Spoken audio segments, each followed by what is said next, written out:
No estudo de hoje, nós vamos verificar o que a Bíblia diz acerca da abrangência do dilúvio, da amplitude do dilúvio, dos efeitos do dilúvio. Qual foi a dimensão desta grande inundação? Qual foi a abrangência? Qual foi a área geográfica? Se é que houve uma área geográfica específica.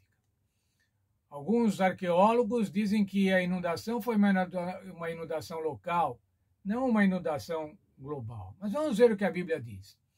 Lá no livro de Gênesis, no capítulo 7, dos versos 17 a 14.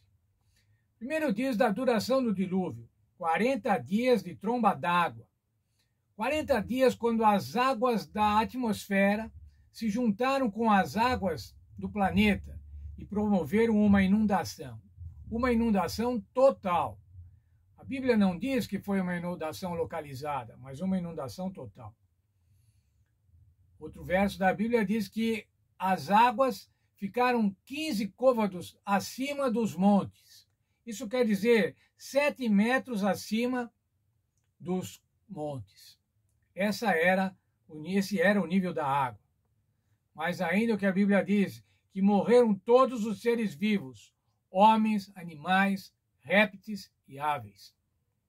Mais ainda, irmãos, a Bíblia diz que ficou somente Noé e os que com eles estavam na arca, conforme a promessa que Deus havia feito para Noé. E a inundação durou 150 dias.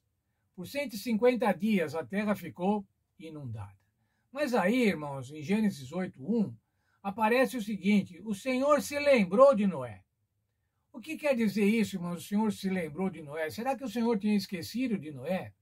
Não, irmãos, isso quer dizer o seguinte: o Senhor se lembrou da aliança que havia feito com José, com Noé. E essa aliança, irmãos, está lá em Gênesis 6:18. Vou ler para vocês novamente. Mas contigo estabelecerei a minha aliança, e entrarás na arca, tu e contigo os teus filhos, a tua mulher e as mulheres dos teus filhos. Essa era uma aliança de livramento. Como todas as alianças que Deus faz com o homem, fez com o homem, é uma aliança de livramento, uma aliança de graça. Aí a Bíblia diz: Deus fez passar um vento e as águas baixaram. Parou a chuva. 150 dias e as águas baixaram. Outra versão diz assim: a água se deteve e a arca repousou. A arca parou. Em algum lugar, irmãos, a arca parou. Bem, agora que a arca parou, o que vai fazer Noé, que está dentro da arca, junto com os animais e junto com a sua família? 8 membros da família. Quais as iniciativas de Noé? Noé tinha fé, irmãos, mas não era uma fé de contemplação. Era uma fé ativa. E o que ele fez? Vemos lá no Gênesis 8:7, ele soltou um corvo. E o corvo ia e voltava, até que as águas secaram. No verso 8, ele soltou uma pomba, e a pomba voltou para a arca, dizendo que ainda não tinha lugar para pousar. No verso 10, ele soltou novamente a pomba, e ela veio agora com uma folha de oliveira. Isso estava dizendo o quê, irmãos? A vida na terra estava retomando. Os vegetais agora estavam sendo criados novamente, nascendo novamente. Aí no verso 12, ele lançou novamente a pomba. E ela não voltou mais. Por que ela não voltou mais, irmãos? Porque ela encontrou condições para viver, condições para se estabelecer na nova terra, na terra pós-diluviana, quando as águas já tinham baixado. Aí então, irmãos, Noé esperou mais um pouco a ordem que o Senhor deu para que ele saísse da arca. Ele tomava as iniciativas, mas ele esperava a ordem de Deus.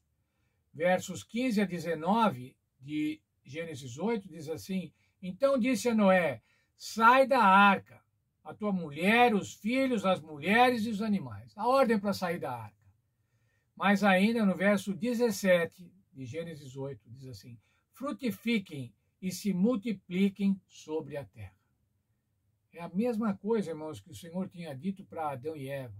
frutifiquem, multipliquem, encher a terra. Esse era o plano de Deus, encher a terra de seres semelhantes a Ele.